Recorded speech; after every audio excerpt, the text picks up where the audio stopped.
आज क्या प्रोग्राम है? रंजन दास एक साल हो गया उनके परिवार वापस से है, आप क्या फील किए? जी, मेरा नाम अंजलि भारद्वाज है और मैं सूचना के अधिकार के राष्ट्रीय अभियान की को कन्वीनर हूँ। और हम लोग यहाँ पर आज दिल्ली से भी आए हैं, अलग अलग जगह से आए हैं क्योंकि रंजन दास जी की आज शहादत का पहली एक साल गुजरा है और आज यहाँ पर समारोह होगा, उनको ऑनर किया जाएगा उनकी याद में।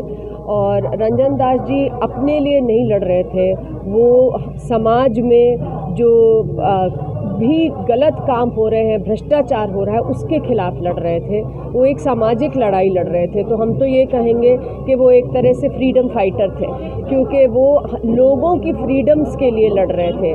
जो लोगों की बोलने की, अभिव्यक्ति की आज़ादी है, बोलने की आज़ादी है, जो लोगों की सवाल पूछने की आज़ादी है, सरकार से जवाब मांगने की आज़ादी है, उसके लिए लड़ रहे थे वो।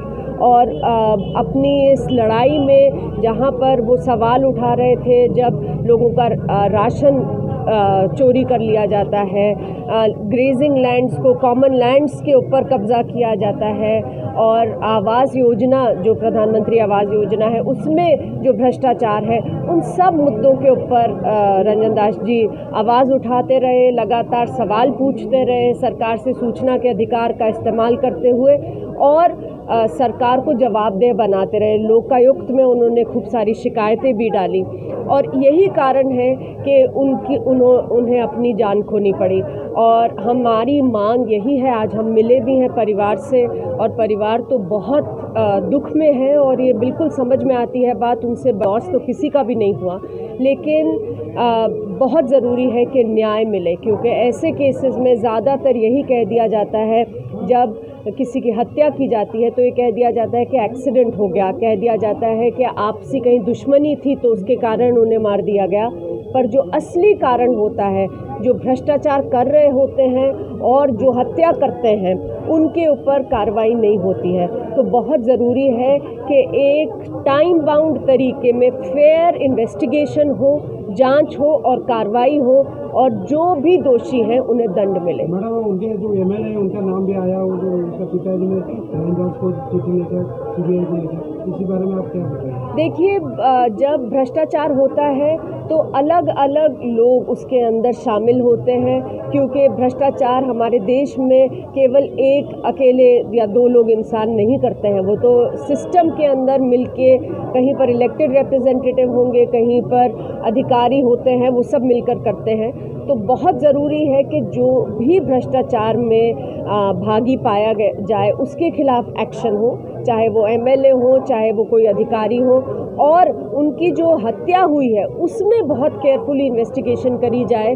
और एक समयबद्ध तरीके से करी जाए कि किसने उनकी हत्या करी, और उनके खिलाफ तुरंत एक्शन लिया जाए, जो भी हो। मैडम, विशेष करके देखना है जो सूचना अधिकार कर्मी को बार बार टारगेट होता है, तो उड़ीसा गवर्नमेंट कुछ सूचना अधिकार के लिए कुछ आइन है, कोई काम नहीं? बिल्कुल, सूचना के अधिकार कानून का इस्तेमाल करने वाले लोग, रंजन दास जी जैसे लोग जो हैं, वो लगातार भ्रष्टाचार और जितने भी मानव अधिकारों का हनन होता है उनका उजागर करते हैं सूचना के अधिकार कानून से। इसीलिए उनकी बहुत दुश्मनी हो जाती है, या जो भ्रष्टाचार कर रहे होते हैं, जो मानव अधिकारों का हनन कर रहे होते हैं, वो उनसे वो उनका बुरा चाहते हैं। ये हम देख रहे हैं, और ऐसा है कि पूरे देश में जहाँ पर भी सूचना के अधिकार का इस्तेमाल इस तरह से हो रहा है, विसल ब्लोअर्स के ऊपर अटैक होता है, उन्हें थ्रेटन किया जाता है, और बहुत सारे लोगों को रंजन दास जी जैसे मौत के घाट भी उतारा गया है। बहुत ज़रूरी है कि विसल ब्लोअर प्रोटेक्शन कानून जो हमारे देश में 2014 में आया था, उसे सही तरीके से इम्प्लीमेंट किया जाए।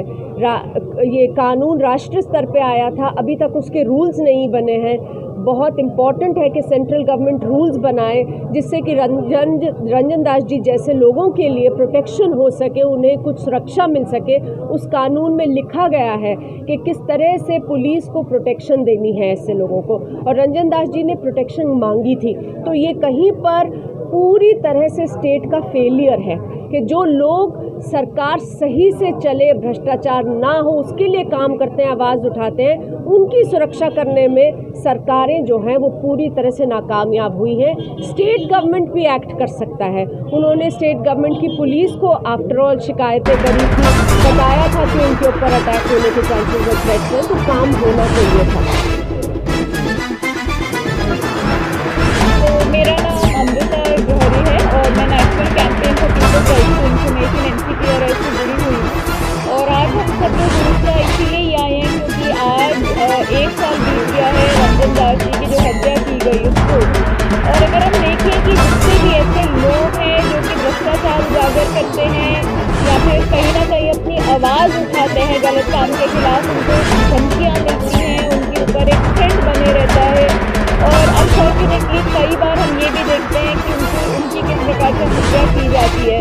तो मुझे लगता है कि उड़ीसा में हमने देखा है, उड़ीसा महाराष्ट्र 2 ऐसे राज्य हैं जहाँ पे हमने देखा है कि सबसे ज़्यादा RTI कार्यकर्ता और RTI एक्टिविस्ट के ऊपर अटैक हो रहे हैं और मर्डर्स भी किए गए हैं। और ये बहुत ज़रूरी है कि लोग हिम्मत से लेकिन खड़े रहें, क्योंकि तो ये काम है भ्रष्टाचार उजागर करना और ये इनको करना कि जो भी पैसा है वो सही तरीके से इस्तेमाल हो, गलत हाथों में ना जाए, लोगों तक उनके अधिकार पहुँचे। तो ये तो बहुत ज़रूरी काम है और ये चलते रहना चाहिए। और हम सब आज कहीं पे उड़ीसा के कार्यकर्ताओं के साथ मिलकर हिम्मत देने के लिए एक दूसरे को आए हैं कि हम लड़ते रहेंगे और ये जो काम है इसको आगे बढ़ाते रहेंगे।